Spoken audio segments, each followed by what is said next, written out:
여러분 안녕하십니까. 광주 MBC 뉴스투데이입니다. 먼저 오늘의 주요 뉴스입니다.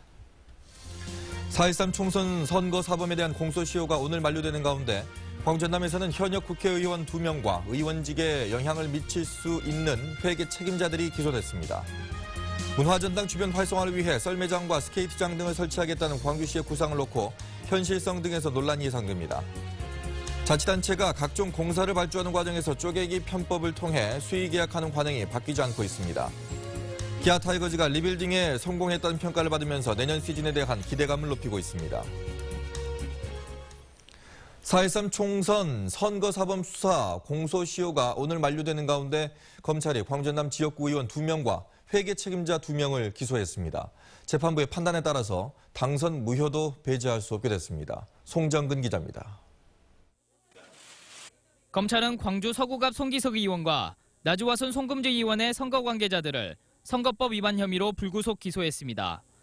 송 의원의 회계 책임자 등 2명은 4.13 총선 당시 자원봉사자 9명에게 수당 명목으로 800여만 원을 주는 등 선관위에 신고한 계좌를 통하지 않고 2,400여만 원을 지출한 뒤 회계 신고 때 누락한 혐의를 받고 있습니다. 검찰은 지난달 송 의원의 사무실을 압수수색해 서류와 컴퓨터 등을 분석한 바 있습니다. 또 송금주 의원의 회계 책임자 53살 서모 씨도 선거비용 제한액을 200분의 1 이상 초과 지출한 혐의로 불구속 기소됐습니다. 또 문자메시지 발송 비용 2천여만 원을 누락한 혐의도 받고 있습니다. 회계 책임자가 벌금 300만 원 이상의 형이 확정되는 경우 당선 무효 사유에 해당됩니다. 검찰은 또 국민의당에 합류하기 전 공천을 대가로 3억 5천여만 원을 받은 혐의와 선거 지출 비용을 축소 신고한 혐의로 박준영 의원을 불구속 기소했고 선거를 앞두고 여수시청 사무실을 돌며 지지를 호소한 혐의로 이용주 의원도 불구속 기소했다고 밝혔습니다. MBC 뉴스 송정근입니다. 문화전당의 썰매장과 스케이트장이 들어서고 전일빌딩 옥상에 도심 전망대가 설치됩니다. 문화전당의 활성화를 위해서 광주시가 짜낸 대책인데 논란이 예상되고 있습니다. 김철원 기자입니다. 국립아시아문화전당이 개관한 지 1년이 지났지만 상인들은 효과를 실감하지 못하고 있습니다. 전당 옆 아시아 음식문화 거리엔 곳곳에 임대를 알리는 현수막이 내걸려 있습니다. 특수를 바라고 문을 연 이 식당 주인도 기대가 실망으로 바뀌고 있습니다. 처음에는 어떤 생각을 갖고 계셨어요? 대박이죠. 근데 지금은 석 달 정도 한번 해보시니까. 기준치에는 못 미치고 있죠. 문화전당 활성화가 생각만큼 되지 않자 저마다 대책을 내놓고 있습니다. 조세철 광주시 의원은 광주타워를 세우고 여기에서 무등산까지 케이블카를 놓자고 주장하고 있습니다. 아시아문화전당과 연계한 무등산 케이블카 설치와 가칭 광주타워 건립을 제안합니다. 광주시는 케이블카는 무등산 훼손 논란 때문에 힘들 것이라며 난색을 표했습니다. 대신 현재 진행되는 프린지 페스티벌을 확대해 내년부터는 아시아의 대표 축제로 키우고 또 문화전당 안팎에 겨울철 썰매장 조성을 추진하고 있다고 밝혔습니다. 여기에 리모델링이 예정돼 있는 전일빌딩 옥상에 도심 전망대를 만들면 문화전당 활성화에 도움이 될 것으로 기대하고 있습니다. 이 전당 주변을 어떻게 매력적인 공간으로 바꿔서 시민과 관람객이 전당으로 모여들 수 있는 환경을 만드는 데 선제적으로 생각을 하고. 하지만 썰매장 설치는 예산 확보와 문화전당 측과 협의 등 넘어야 할 산이 많습니다. 게다가 썰매장이나 전망대를 설치하는 게 문화전당 활성화의 근본 대책이 될 수 있는지에 대한 논란도 불가피한 상황입니다. MBC 뉴스 김철원입니다. 오늘도 날씨 걱정 없이 완연한 가을 느낄 수 있겠습니다. 쾌청한 하늘이 이어지겠는데요. 다만 아침에는 조금 쌀쌀하겠습니다. 현재 광주는 13.2도로 출발하고 있고요. 낮 최고 기온은 22도로 어제보다 1도가량 낮겠습니다. 일교차가 커지면서 감기 가능 지수가 높으니까요. 건강 관리하셔야겠습니다. 다행히 내일부터는 낮 기온이 26도 안팎을 보이면서 조금 더 따뜻해질 것으로 예상됩니다. 요즘 맑은 날씨 때문에 야외 활동하면서 자외선에 노출되기 쉬운데요. 오전 10시부터 오후 3시가 자외선이 가장 집중되는 시간입니다. 가을 볕이라고 안심하지 마시고 자외선 차단제 꼼꼼히 바르셔야겠습니다. 현재 기온 보시면 대부분적 10도 안팎으로 출발하고 있고요. 영광과 장성이 22도, 나주와 화순 23도로 예상됩니다. 전남 대부분 지역 어제와 비슷한 기온 보이겠습니다. 곡성과 구례가 22도, 보성도 22도로 예상됩니다. 날씨였습니다. 지나치게 높은 공사단가 책정과 쪼개기 수의계약 관행이 사라지지 않고 있습니다. 예산이 없다며 시급한 사업도 추진하지 못하고 있는 지자체 현실과 대비되고 있는데요. 정말 허리띠를 졸라매고 있는지 의심이 듭니다. 김양훈 기자입니다. 어린이 보호구역에 설치된 안전표지판입니다. 조달청에서 가장 비싼 것도 20만 원대면 구매할 수 있습니다. 그런데 목포시가 수의계약을 통해 설치한 표지판 가격은 무려 3배 이상 비쌉니다. 안전표지판과 가상방지턱 몇 개가 어린이 보호구역 안전시설의 전부지만 투입된 예산은 5천만 원에 달합니다. 안전시설이 좀 미흡한 것 같고요. 투자한 것에 비해서 눈에 띄는 게 없는 것 같습니다. 업체 선정도 이상합니다. 광주 전남 지역 업체들이 많이 있지만 목포시는 경기도 업체 제품을 구입했습니다. 난간 설치업체가 경험도 많고 잘하는 걸로 알고 있어서 처리했습니다. 지역업체 보호와 지역경제 활성화가 말뿐인 행정에 그치고 있는 것입니다. 예산 관리도 주먹구구식입니다. 20여 건의 어린이 보호구역 개선 사업이 추진됐는데 대부분 수의계약으로 정비업체를 선정했습니다. 장기적인 계획 없이 매달 한두 건씩 예산을 쪼개서 사업을 추진했습니다. 계약 행정의 투명성에도 의문이 듭니다. 수의계약을 포함한 모든 계약 정보를 공개해야 하지만 계약 정보 시스템에 일부 내용만 올리고 있습니다. 저희들이 500만 원 이상만 정보 공개 시스템에 올렸기 때문에 그렇습니다. 종전의 업무 담당자들도 그렇게 처리했고. 시급한 현안 사업이 있지만 예산이 없어 개선할 수 없다는 목포시. 불투명한 수의계약으로 세금이 새고 있는 것은 아닌지 철저한 점검이 필요해 보입니다. MBC 뉴스 김양훈입니다. 광주지방국세청은 올 상반기 동안 체납 처분을 피하기 위해 재산을 빼돌린 혐의가 있는 고액 체납자 10명을 검찰에 고발했습니다. 이들은 적게는 3억 원에서 많게는 5억 원이 넘는 재산을 가족 등의 명의로 빼돌리거나 해외 유령회사에 투자하는 형식으로 은닉한 혐의를 받고 있습니다. 국세청은 의사와 대형 식당업주 등 고소득 자영업자의 지능적인 탈세에 대해서도 조사를 강화하겠다고 밝혔습니다. 여학생을 수차례 추행한 혐의로 기소된 50대 교사에게 징역형과 함께 집행유예가 선고됐습니다. 광주지법은 지난해 5월부터 4개월 동안 자신이 근무하는 학교의 여학생 2명을 7차례에 걸쳐 강제 추행한 혐의로 기소된 50대 교사에 대해 징역 2년에 집행유예 3년, 40시간의 성폭력 치료 강의 수강을 선고했다고 밝혔습니다. 해당 교사는 혐의에 대해 항변했지만 재판부는 피해 직후 사실을 알린 점과 경위를 상세히 구분해 진술하고 있는 점 등을 근거로 이같이 판단했습니다.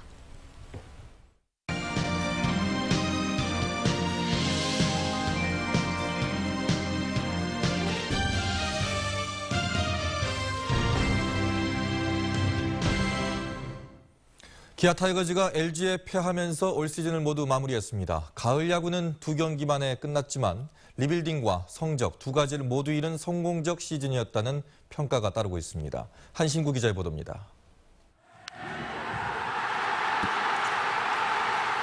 이란타의 빈공에다 끝내기 희생 플레이까지.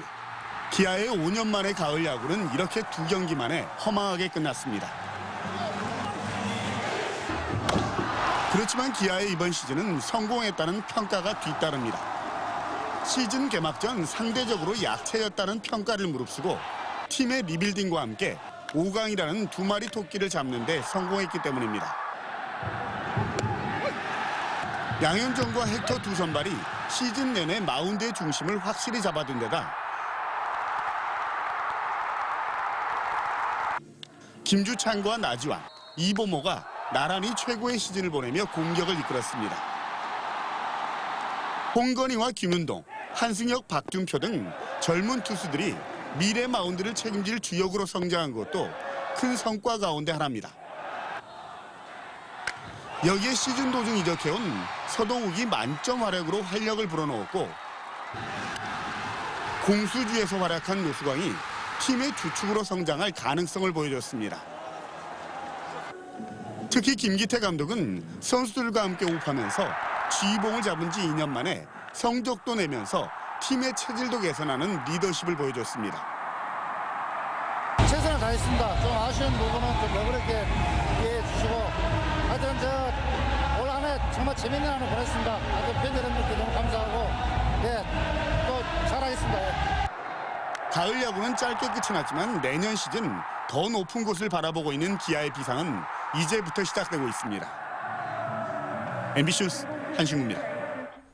두꺼비가 많기로 유명한 전남의 한 마을에서 로드킬을 막기 위한 생태 통로 조성 사업이 시작되고 있습니다. 하지만 공사는 시작조차 못하고 있는데요. 김종수 기자가 취재했습니다. 황양 비평저수지 인근 도로변. 끊임없이 두꺼비 로드킬이 발생하는 곳입니다. 서식지를 따라 두꺼비가 이동하는 통로지만 여전히 불안해 보입니다. 지난달에도 두꺼비 20여 마리가 이 부근에서 차에 치여 죽었습니다. 광양시는 이에 따라 두꺼비 생태 통로를 만들기로 하고 전액 국비로 사업비를 확보했습니다. 계획대로라면 이미 기반 공사 시작돼야지만 보시다시피 공사는 시작조차 못하고 있습니다. 일부 주민들이 반발하면서 공사가 난관에 부딪힌 겁니다. 인근 감나무 재배 농가들이 현재 생태 통로 노선에 반대하고 있습니다. 개체수가 늘어나면 생활 불편도 겪을 수 있다는 불만도 함께 제기하고 있습니다. 40년 전에 올라온 거에다 비우면 다른 사람은 들었다 그래요. 홍보고 그래서 봐야 되는 것 같아요. 소수의 의견이지만 광양시 입장에선 난감할 수밖에 없습니다. 예정된 일정 내 사업이 마무리되지 못하면 애써 지원받은 국비를 반납해야 할 상황이기 때문입니다. 저희들이 뭐 설득이 필요하겠지만 최소화를 했는데도 불구하고 어려움이 있다면 부득이하게 반납할 수밖에 없는 상황이 있습니다. 이미 주민들의 의견을 반영해 수차례 설계 변경이 이루어졌고 환경단체 역시 주민 설득에 공을 들이고 있습니다.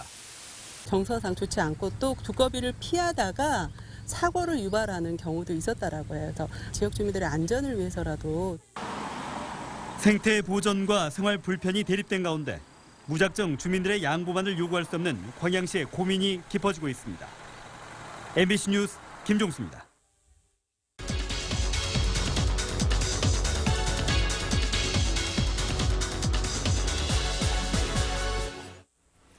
며칠 전 광주 광산구 월곡동에 생명꿈나무 돌봄센터가 문을 열었는데요. 생활이 어렵거나 복지제도의 사각지대에 놓인 이웃들을 위해서 영유아 보육을 도와주는 곳입니다. 네, 한국 YWCA와 생명보험 사회공헌재단의 협력으로 운영하고 있는데요. 어떤 활동을 하고 있는지 정윤승 광주 YWCA 회장과 이야기 나눠보겠습니다. 안녕하십니까? 안녕하세요. 네, 생명꿈나무 돌봄센터가 개소를 했는데 어떤 곳인지 소개 부탁드립니다. 네, 광산구 월곡동에 위치한 광주 생명꿈나무 돌봄센터는 만 3세 이상에서 10세 미만으로 취약계층의 어린이로 한부모 가족이라든가 다문화 가족, 맞벌이 가족, 차상위 계층의 자녀들을 대상으로 오후 1시부터 저녁 9시까지 저희들이 돌보는 센터입니다. 네, 광주에서는 처음으로 월곡동에 자리를 잡았는데요. 그 이유가 있을까요? 네, 타 지역에 저희들이 지금 7곳에 운영 중입니다. 농어촌 및 중도도시에 설립되어 있는데 광주광역시 대도시에는 지금 처음으로 개소하게 되었습니다. 네, 월곡동 일대는 일제강점기 연해주, 중앙아시아 등의 정착에 살다 귀환한 이주 동포들의 공동체인 고려마을이 있습니다. 또 다문화 세대가 2200세대의 밀집에 있기 때문에 월곡동으로 자리를 마련하게 되었습니다. 네, 많은 분들이 영유아 보육의 그 사각지대에 지금 놓여 있는 것 같은데 공공보육시설도 있지 않습니까? 예, 광산구에서는 희망복지도시 전략동으로 선정한 월곡동인 경우 지역 아동센터 설치라든가 복지정책은 의욕적으로 잘 활발하니 펼치고 있습니다. 다른 지역과 다른 바가 없이 맞춤형 보육시설은 굉장히 취약한 형편입니다. 특히 보호자가 모두 애국인이기 어린이들과 또 조선족 고려인 가정은 이게 중점적입니다. 네. 법적 다문화 가정으로 인정받지를 실은 모두 공보육 시설의 어린이집 지원을 받기 어려운 상황입니다. 그래서 지역아동센터는 또 초등학생으로 한정돼 있고 유아들은 그 지원을 받을 수 없는 처지입니다. 그래서 저희들이 이 맞벌이로 인해 그 보육의 어려움을 많이 겪는 그 가정들, 특히 다문화 가정의 야간 보육이 절실하게 필요한 상황이었습니다. 네, 센터에 맡겨진 아이들을 위해서 어떤 돌봄 서비스를 제공하고 있을까요? 네, 보육 돌봄은 전액 무료입니다. 그리고 저희들이 이 아동들의 그 사회성 발달을 위한 그 예절 교육이라든가 생활 습관, 그리고 또 독서 교육, 그 외에 또 교재 교육을 활용해서 그 지능 개발 학습, 또 문화센터 체험, 또 건강을 위한 또 여러 가지 지금 서비스를 하고 있습니다. 특히 그 아동들의 정서 함양을 위해서 아동 상담, 또 가족 상담, 또 학부모 모임까지도 저희들이 지원하고 있습니다. 네. 이게 월곡동뿐만이 아니거든요. 광주 전남 많은 곳에 또 이런 영아 보육이 사각지대 노인분들이 많을 텐데 그분들을 위해서라도 더 많은 센터가 좀 필요해 보입니다. 앞으로 계획 있으십니까? 예, 지금 생명보험공원 재단에서 지금 현재 7개를 하고 있거든요. 네. 근데 앞으로 계획이 지금 11개를 잡고 있습니다. 그래서 지금 경기도 화성에 또 충남 논산에 충북의 제천에 모두 안동에 사천에 모두 지금 운영하고 있는데요. 앞으로 지금 강원도에 하나, 또 전남 순천에 하나, 또 저희까지 해서 지금 11개 지역을 지원해서 지금 운영하고 있습니다만 저희들이 이 광주 광역시 이 센터를 개소한 이상 저희들이 좀 지역 그야말로 다문화 가정이라든가 취약계층의 보육 저희들이 돌보는데 좀 본이 되어서 정말 지역 공동체 모델로서 지금 저기 희망사항입니다만 5개구에 하나씩 생겼으면 하는 바람이 있습니다. 그 바람이 꼭 이루어졌으면 하는 저희도 바람입니다. 오늘 일 하나씩 나와주셔서 고맙습니다. 네, 감사합니다. 전남 지역 한 병원이 응급실 운영을 포기해 지자체가 고육지책으로 응급실을 설치 운영하기로 했습니다. 야간 의료 공백이 다소 남아 해소될 전망이지만 언제까지 이래야 되는지 걱정입니다. 심광하 기자입니다. 보건복지부의 부당이익금 26억 원 환수 조치에 반발해 영암병원이 응급의료기관을 반납한 것은 지난 8월 12일입니다. 이후 석 달간 영암 지역에서는 응급의료 공백 사태가 지속되고 있습니다. 평일 야간과 주말, 공휴일에 응급 환자가 발생하면 속수무책, 119가 출동해 나주와 목포로 긴급 후송하는 게 전부입니다. 스포츠 마케팅을 중점적으로 하고 있는데 그런 스포츠 운동 경기 중에 뭐 응급 상황이 발생됐을 때도 영암 관내를 벗어나서 가야 된다는 게 굉장히 불편했고 영암병원 등 지역의료계와 협의가 최종 무산되면서 영암군은 응급실을 독자 운영하기로 최근 결정했습니다.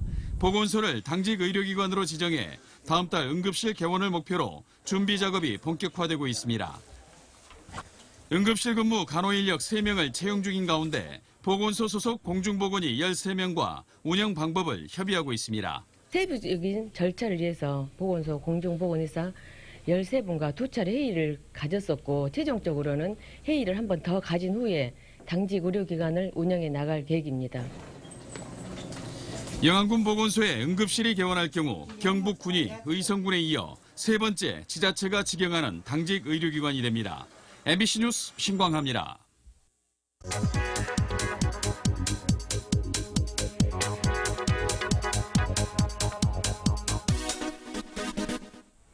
자동차 종합 정기검사 언제쯤 받으셨습니까?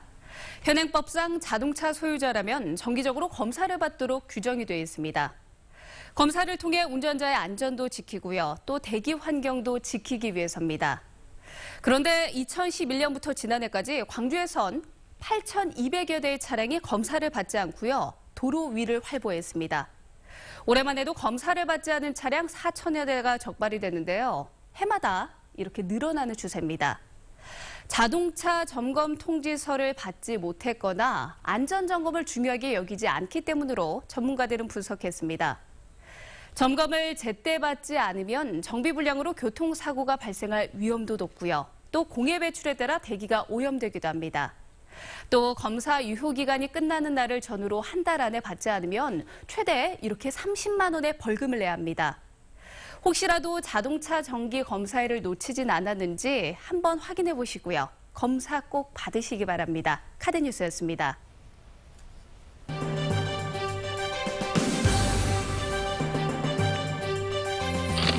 광주 서구가 임산부의 날을 기념해 출산 장려 캠페인을 실시했습니다. 광주 동구가 은행 열매 악취로 인한 민원을 줄이기 위해 은행나무 열매 따기 작업에 나섰습니다. 전라남도 지체장애인협회가 장애인에 대한 인식 개선과 자활 의욕을 높이기 위한 한마음 축제를 열었습니다. 국립공원 관리동무단과 구례를 포함한 지리산권 자치단체가 지리산 국립공원 50주년 기념사업을 위해 업무 협약을 맺었습니다. 10월부터 석 달치의 누리과정 예산이 삭감되거나 미편성된 가운데 문제 해결을 위한 광주시장과 시교육감의 담판이 결렬됐습니다. 윤장현 시장과 장휘고 교육감은 어제 오찬을 갖고 누리과정 예산 문제를 논의했지만 이견만 확인한 채 해법을 찾지 못했습니다. 광주시는 유치원과 어린이집 누리과정에 정부 교보금을 우선 집행하라고 요구한 반면 시교육청은 학교용지 부담금 500억 원을 먼저 지급하라고 요구한 것으로 전해졌습니다. 한빛 원전에 저장 중인 사용 후 핵연료가 당초 설계된 임시 저장 용량을 최대 3배 넘게 초과한 것으로 나타났습니다. 더불어민주당 유승희 의원에 따르면 한빛 원전 1호기와 2호기는 최초 저장 용량보다 3.6배 늘어난 2,100여 다발이, 3호기부터 6호기는 최초 용량보다 2배를 약간 넘는 수준의 사용 후 핵연료가 임시 저장소에 저장돼 있는 것으로 확인됐습니다. 유 의원은 사용 후 핵연료 처분 대책도 없으면서 무리하게 저장 용량만 늘리고 있다며 안전관리와 규제를 강화할 필요성이 있다고 말했습니다.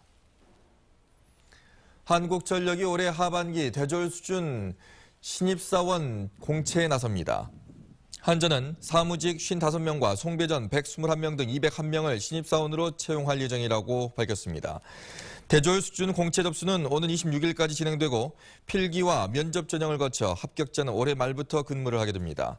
한전은 빛가람 혁신도시로 이전한 이후 지방인재와 이전 지역 인재 등을 통해서 광전남 출신 취업준비생들에게 가산점 혜택을 주고 있습니다.